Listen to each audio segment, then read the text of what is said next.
Hello, welcome back to Cyprus, which is cool and surprisingly damp for this time of year. I'm going to continue the theme of Christ being the reconciler of all things in heaven and on earth. I wasn't going to do that, but following a conversation I had last week, I was prompted to give it another go, so please bear with me. I have a friend who does incredible work in Ugandan education, and she talks about elasticity in learning. There is preparing people for the curriculum, but also there are those resources that take young minds beyond the curriculum so they can explore new and interesting worlds. And it continues the theme that I started last week. Michelle and I used to live in a small village in Somerset, which is about 5 miles away from Wells, which is the smallest city in England. Think of an historic market town and you get an understanding of the size of the place. It is a city because it has a cathedral. And Wales itself is also close to Glastonbury, famous for the music festival and its diverse spirituality. One summer there were visitors from overseas and came to join us at the church, and afterwards we got involved in a conversation. And they said something that made me think. They said that even though they were frequent visitors and knew the place quite well, they never visited Glastonbury because they were concerned about the device spirituality of the place and somehow that they would be tainted by it. And I found this a little bit surprising. It made me do a step because my understanding of my own faith would lead me into places like that with no concern. Because as I mentioned before, in those places there are always, I think, points of connection that can then lead to a ongoing conversation.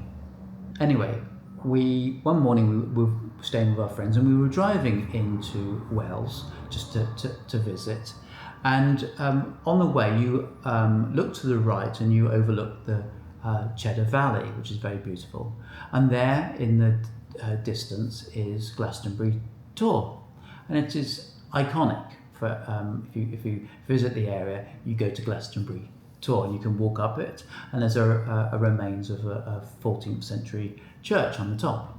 Quite an incredible place. I recommend anybody, if you're in the area, go and have a look-see. Anyway, we got talking about this type of thing, about spirituality, because I'm a Christian, but my friend isn't, but very open to conversations about spirituality. She's very interested in that aspect of life. And we were having this conversation, and we finally made an agreement that I would write a poem about Glastonbury Tor, and that would encourage her to do a painting. And I'm very excited to see the outcomes of that. And no doubt it will probably lead to another poem. So it is true that Glastonbury has this diversity of pagan and neo-paganism. When I refer to paganism or neo-paganism, I do not intend to be offensive. I am just referring to those spiritual traditions that are born from the land. However, the place also has a very rich Christian tradition, which is also born from myth and from land and from faith. So clearly, I would suggest there are points of connection there.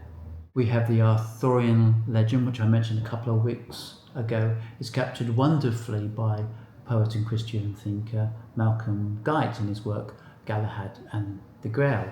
And we have that journey from early Celtic Christianity to Saxon Christianity, which flows with the change of language of England. I think the author of that work is right when in his quest to seek re-enchantment of the Christian faith. As I get older, I become more and more weary that the Christian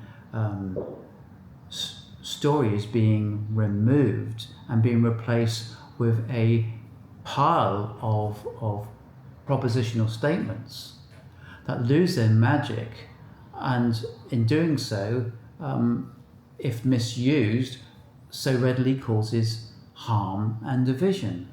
Causing harm and division, I would suggest, is not something Christ was big on. Would you prefer Cromwell's destruction of the holy hawthorn that was present in the Glastonbury area, that flowered twice each year because of his concerns about aesthetic creativity in Christian faith? Or are you the person that would like to take the slow walk up to the top, think about the place and the history and the legend, and then think about your own story of faith and just dwell and look inside? Because I think, in my experience, certainly, in those places, heaven and earth seem to be much thinner than in our static Christianity. So I have written a poem, but for those who don't know the history and the geography, etc., there are a couple of references which might lose you. So we have references to two springs. There is the Chalice Spring, which is water that's tainted by the iron that it runs through, and that symbolizes the blood of Christ and the legend of the Holy Grail being buried in Glastonbury Tor. And then we have the white water, which flows through limestone deposits, and white being symbolic of holiness and purity. And also there's reference to King Alfred of Wessex, because him and a remnant of his army fled and hid on the Somerset levels, which Glastonbury Tor overlooks. And he assembled there and from there called forces to his aid. And the reason why King Alfred is so important in English Christian tradition is that he is really one of the earliest defenders of the Christian faith in the country. Anyway, the poem is simply called Glastonbury Tor, which I would like to read for you now. Did wonder leave Avalon's iron fell, when Cromwell's axe struck through the hawthorn's core? Away such thoughts, White Spring and Chalice well permeate the level's enchanted lore.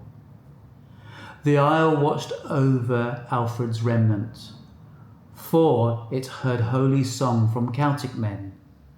The tongue then morphed into Saxon chants, myth of land and faith seeking enchantments. The wonder remains in the chalk and iron. The hawthorn even now blossoms twice each year. So climb to the summit and look within. There the gap midst heaven and earth is thin. I appreciate you listening and joining me, and I look forward to seeing you again next time. You take care of yourselves.